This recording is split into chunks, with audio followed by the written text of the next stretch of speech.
आप सभी का स्वागत है हमारे YouTube चैनल पर। सब्सक्राइब करें हमारे चैनल को और बेल आइकन को दबाएं ताकि आप कोई भी वीडियो न चूकें। क्या चंद्रमा पृथ्वी का जन्म नहीं बल्कि चोरी था? नए शोध का खुलासा।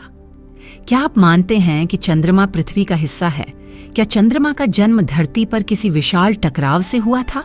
ये सोच आज तक हमें सिखाई गई थी, लेकिन क्या हो अगर मैं आपको बताऊं कि चंद्रमा को धरती ने जन्म नहीं दिया बल्कि उसे अंतरिक्ष से चुरा लिया गया।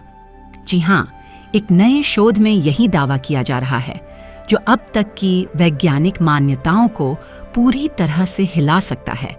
क्या आप मानते हैं कि चंद्रमा पृथ्वी का हिस्सा है?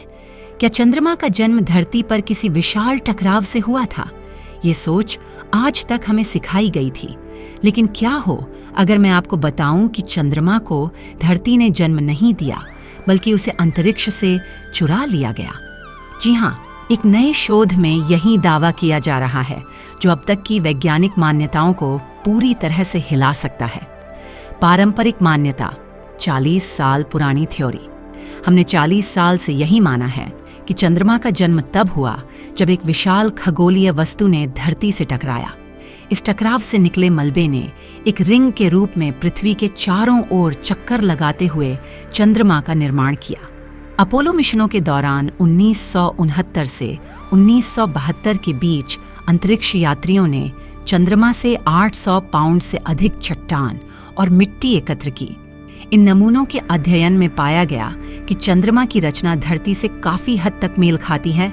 इसी आधार पर 1984 में वैज्ञानिकों ने यह निष्कर्ष निकाला कि चंद्रमा धरती के टकराव के बाद बने मलबे से बना।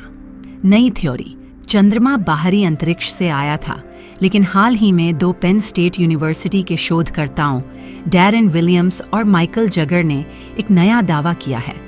उनका मानना है कि चंद्रमा धरती के टकराव का परिणाम नहीं है, बल्कि यह एक बाहरी अंतरिक्षीय पिंड था जिसे धरती ने अपने गुरुत्वाकर्षण से पकड़ लिया था।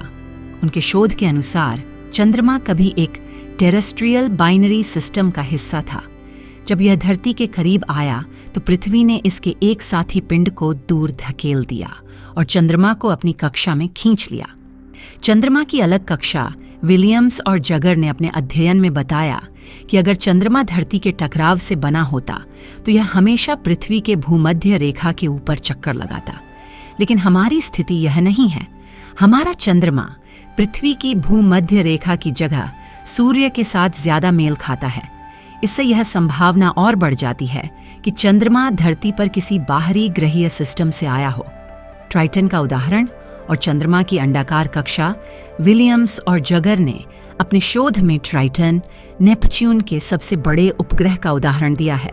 ट्राइटन को भी नेपच्यून ने अंतरिक्ष से खींच लिया था और ऐसा माना जाता है कि यह काइपर बेल्ट से आया था, जहां कई बाइनरी सिस्टम मौजूद हैं। शोधकर्ताओं ने यह भी बताया कि चंद्रमा की कक्षा पहले अंडाकार थी, लेकिन धरती पर आने वाली अत्यधिक ज्वार भाटा ने इसकी कक्षा को धीरे धीरे गोल कर दिया। हजारों सालों में यह कक्षा स्थिर और गोलाकार हो गई। तो दोस्तों, ये नई थ्योरी यह सवाल उठाती है कि क्या हम चंद्रमा के बारे में जो अब तक जानते थे वह गलत है? क्या चंद्रमा वास्तव में धरती से पैदा नहीं हुआ बल्कि उसे अंतरिक्ष से चुरा लिया गया? इस पर और अधिक शोध की आवश्यकता होगी, लेकिन यह नई खोज हमारे ब्रह्मांड और हमारी दुनिया को समझने के तरीके को बदल सकती है। अगर आपको यह जानकारी रोमांचक लगी तो इस वीडियो को लाइक और शेयर करना न भूलें।